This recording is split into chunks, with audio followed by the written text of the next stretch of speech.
Erick Thohir tak sengaja ungkap masa depan STY.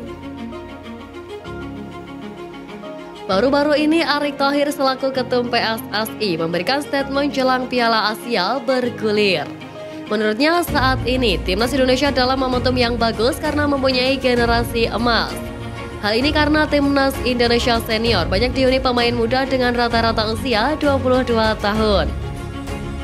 Ia menilai ini menjadi generasi emas karena pemain yang tampil di SEA Games mendapat tambahan kekuatan dari pemain diaspora. Pemain seperti Rafael Struijk, Justin Hubner, Ivar Jenner hingga Nathan Joaon yang masih dalam proses naturalisasi ini bisa menjadi tambahan kekuatan untuk Indonesia. Walaupun Timnas Indonesia saat ini dinilai dalam masa emas, Erick menilai situasi yang dihadapi skuad Garuda saat ini masih belum cukup. Hal ini karena untuk skuad senior, pemain pelapis dengan kualitas yang sama masih dinilai kurang. Menurut Erick Thohir, Timnas Indonesia bisa dinilai kuat dan bagus, setidaknya harus memiliki 22 pemain dengan kualitas yang setara.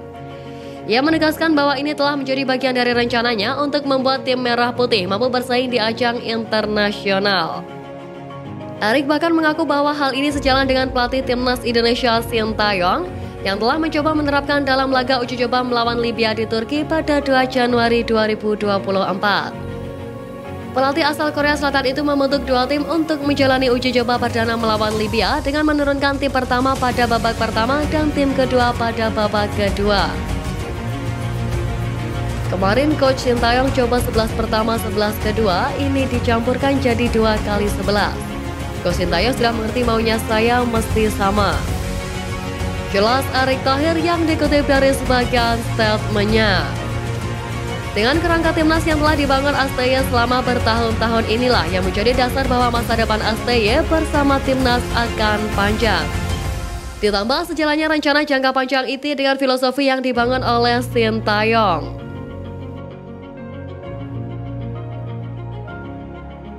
Antara optimis dan realistis, harapan timnas di tangan STY.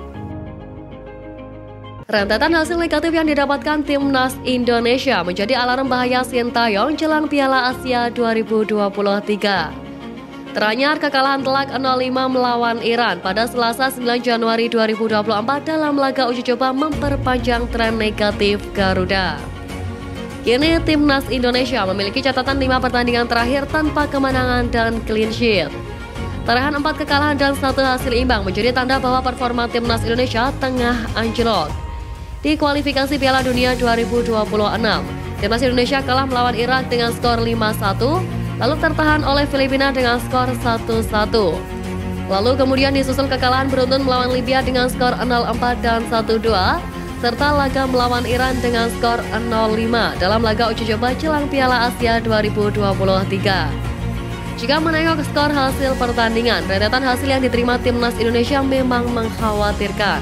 Kekalahan telak melawan Iran dalam laga uji coba seakan menjadi puncak dari persiapan Garuda menatap Piala Asia 2023. Di sisi lain, lini serang Garuda juga dipertanyakan karena kesulitan untuk mencetak gol dalam setiap pertandingannya. Dalam periode yang sama, Timnas Indonesia hanya mampu mencetak 3 gol saja ke gawang lawannya. Catatan itu makin pilu karena ketiga gol tersebut dihasilkan bukan oleh pemain berposisi penyerang murni, yakni Saint Patinama, Sadil Ramdhani, dan Yaakob Sayuri yang menjadi 3 pencetak gol terakhir Timnas Indonesia. Melihat fakta bahwa lini belakang mudah kebobolan dan lini serang sulit mencetak gol, jelas menjadi warning tersendiri bagi Timnas Indonesia.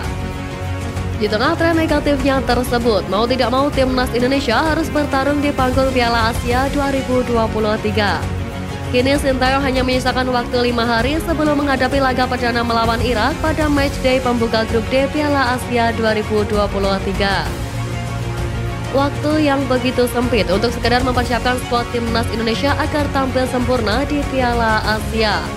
Melihat kondisi skuad Timnas Indonesia, barangkali hanya ada 2 sikap yang ditunjukkan Garuda di Piala Asia 2023. Adapun 2 sikap tersebut, yakni antara optimis dan realistis terhadap capaian yang bisa ditorehkan Timnas Indonesia. Dua sikap tersebut terasa lebih bijak ketimbang mengedepankan sikap pesimis di tengah perjuangan Sintayong mengangkat derajat sepak bola Indonesia di kancah Asia.